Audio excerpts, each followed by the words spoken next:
Presented by Albela Music Director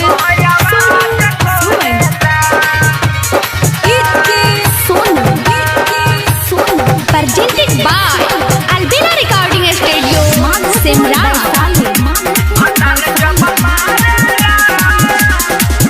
रोजे रतिया में हम के हरान कोरेला सखिया फते में हमरो पारान करेला। सुनो रोजे रतिया में हम के हरान करेला सखिया फते में हमरो पारान करेला।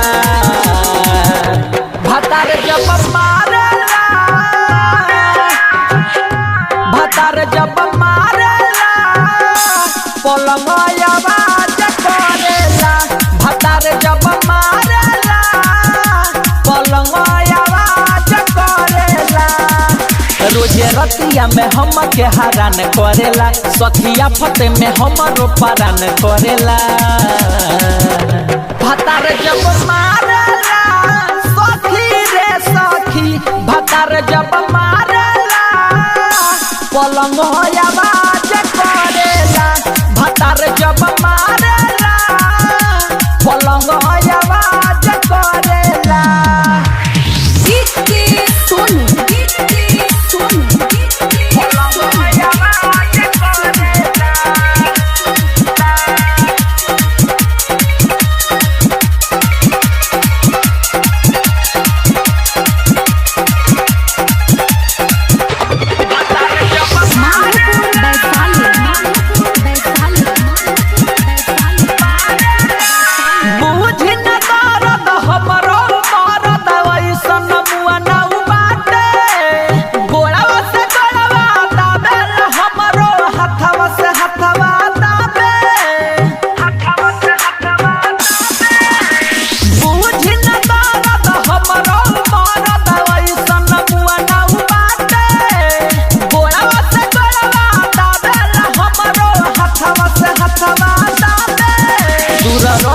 तो हमारा के चाल करेला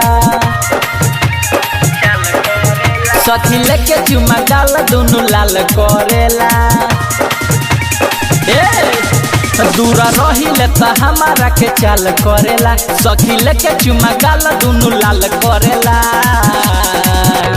भतार जब मारेला भतार जब मारेला पलंग आवाज करेला। भतार जब मारेला पलंग आवाज करेला।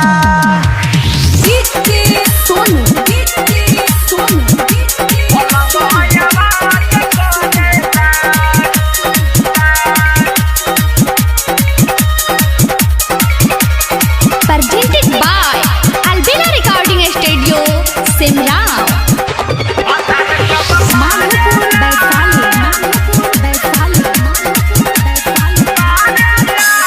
राइटर हरी लसैया हमरो करेले दुर्गति दिन रात रहेला वही में लागल बैठ के हमहू झांकी।